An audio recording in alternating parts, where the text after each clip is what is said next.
जाता है। साथ ही भगवान श्री कृष्ण का माता लक्ष्मी का पूजन किया जाता है। गौ माता का पूजन किया जाता है और अनेक प्रकार के व्यंजनों से अन्नकूट का भोग लगाया जाता है। इससे भगवान श्री कृष्ण का विशेष कृपा प्राप्त होता है। व्यक्ति के सभी प्रकार के दुख और कष्ट दूर होते हैं तथा सुख और समृद्धि का आशीर्वाद प्राप्त होता है। तो आइए सुनते हैं अन्नकूट गोवर्धन पूजा की कथा। तो बोलिए प्रेम से भगवान श्री कृष्ण की जय। गोवर्धन महाराज की जय। माता लक्ष्मी की जय। गौ माता की जय।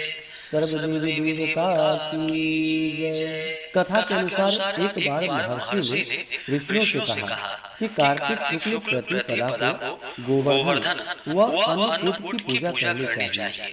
तब ऋषियों ने महर्षि से पूछा कि अन्नकूट क्या है, गोवर्धन कौन है, इनकी पूजा क्यों तथा कैसे करनी चाहिए, इसका क्या फल होता है। इन सबका विधान विस्तार से कहकर हमें कृतार्थ करें। महर्षि बोले, एक समय की बात है। भगवान श्री कृष्ण अपने सखा और गोप ग्वालों के साथ गौएं चराते हुए गोवर्धन पर्वत की तराई में पहुंचे। वहां पहुंचकर उन्होंने देखा कि हजारों गोपियां 56 प्रकार के भोजन रखकर बड़े उत्साह से नाच गाकर उत्सव मना रही थी। पूरे ब्रज में तरह तरह के मिष्ठान तथा पकवान बनाए जा रहे थे। श्री कृष्ण ने इस उत्सव का प्रयोजन पूछा तो गोपियां बोली कि आज तो घर घर में यह उत्सव हो रहा है, क्योंकि आज वृत्रासुर को मारने वाले मेघ देवता देवराज इंद्र का पूजन होगा। यदि देव प्रसन्न हो जाए तो ब्रज में वर्षा होती है, अन्न पैदा होता है, ब्रजवासियों का भरण पोषण होता है, गायों को चारा मिलता है तथा जीविकोपार्जन की समस्या हल हो जाती है। यह सुनकर भगवान श्री कृष्ण ने कहा कि यदि देवता प्रत्यक्ष आकर भोग लगाए तब तो तुम्हें यह उत्सव व पूजा जरूर करनी चाहिए। यह सुनकर गोपियों ने कहा कि कोटि कोटि देवताओं के राजा देवराज इंद्र की इस प्रकार निंदा नहीं करनी चाहिए। यह तो इंद्रोज नामक यज्ञ है। इसी के प्रभाव से अतिवृष्टि तथा अनावृष्टि होती है।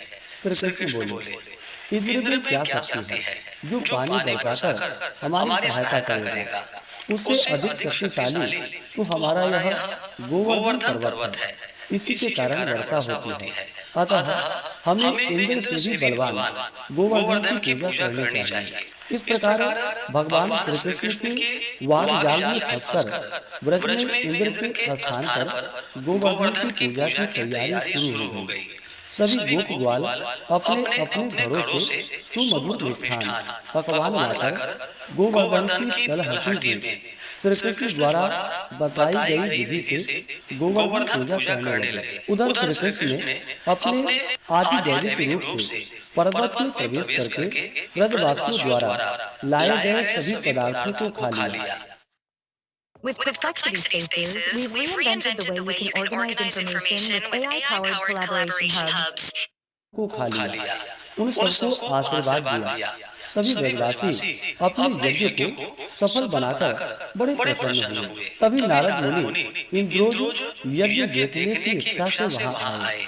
गोवर्धन की पूजा देखकर उन्होंने ब्रजवासियों से पूछा तो उन्होंने बतलाया कि श्री कृष्ण के आदेश से इस वर्ष इंद्र महोत्सव के स्थान पर गोवर्धन पूजा की जा रही है। यह सुनते ही नारद मुनि उल्टे पांव इंद्रलोक पहुंचे तथा उदास तथा खिन्न होकर बोले कि हे राजन, तुम महलों में सुख की नींद सो रहे हो। उधर गोकुल के निवासी गोपों ने इंद्रोज यज्ञ बंद करके आपसे बलवान गोवर्धन की पूजा शुरू कर दी है।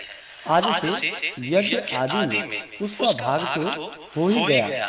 यह भी हो सकता है कि किसी दिन श्री कृष्ण की प्रेरणा से वे तुम्हारे राज्य पर आक्रमण करके इंद्रासन पर भी अधिकार तय कर ले। नारद जी तो अपना काम करके चले गए।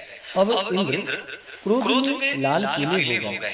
ऐसा लगता था जैसे उनके तन बदन में अग्नि प्रवेश कर गई हो। इंद्र ने इसमें अपनी मान हानि समझकर अधीर होकर मेघों को आज्ञा दी, गोकुल में जाकर प्रलयकारी मूसलाधार वर्षा से पूरा गोकुल तहस नहस कर दो और वहां प्रलय का सा दृश्य उत्पन्न कर दो। पर्वताकार प्रलयकारी मेघ ब्रजभूमि पर जाकर मूसलाधार वर्षा करने लगे। कुछ ही पलों में ऐसा दृश्य उत्पन्न हो गया कि सभी बाल ग्वाल भयभीत हो उठे। भयानक वर्षा देखकर ब्रजमंडल घबरा गया। सभी ब्रजवासी श्री कृष्ण की शरण में जाकर बोले कि भगवान, इंद्र हमारी नगरी को डुबोना चाहता है, आप हमारी रक्षा कीजिए। गोप गोपियों की करुण पुकार सुनकर भगवान श्री कृष्ण बोले, तुम सब गौओं सहित गोवर्धन पर्वत की शरण में चलो, वही सबकी रक्षा करेंगे। कुछ ही देर में सभी गोप ग्वाल पशुधन सहित गोवर्धन की तलहटी में पहुंच गए। तब श्री कृष्ण ने गोवर्धन को अपनी कनिष्ठा उंगली पर उठाकर छाता सा तान दिया और सभी गोप ग्वाल अपने पशुओं सहित उसके नीचे आ गए। 7 दिन तक गोप गोपिकाओं ने उसी की छाया में रहकर अतिवृष्टि से अपना बचाव किया। सुदर्शन चक्र के प्रभाव से ब्रजवासियों पर एक बूंद भी जल नहीं पड़ा। इससे इंद्र को बड़ा आश्चर्य हुआ। यह चमत्कार देखकर और ब्रह्मा जी द्वारा श्री कृष्ण अवतार की बात जानकर इंद्र को अपनी भूल पर पश्चाताप हुआ। वह स्वयं व्रज को गए और भगवान श्री कृष्ण के चरणों में गिरकर अपनी मूर्खता पर क्षमा याचना करने लगे। 7वें दिन श्री कृष्ण ने गोवर्धन को नीचे रखा और ब्रजवासियों से कहा, अब तुम प्रतिवर्ष गोवर्धन पूजा कर अन्नकूट का पर्व मनाया करो। तभी से यह उत्सव पर्व जो कि अन्नकूट के नाम से मनाया जाने लगा।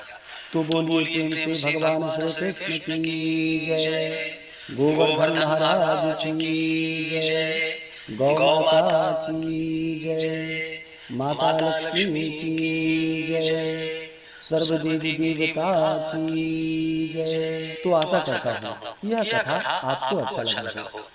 इसी प्रकार से ज्ञान वर्धक जानकारियाँ प्राप्त करते रहने के लिए दत्त पूजा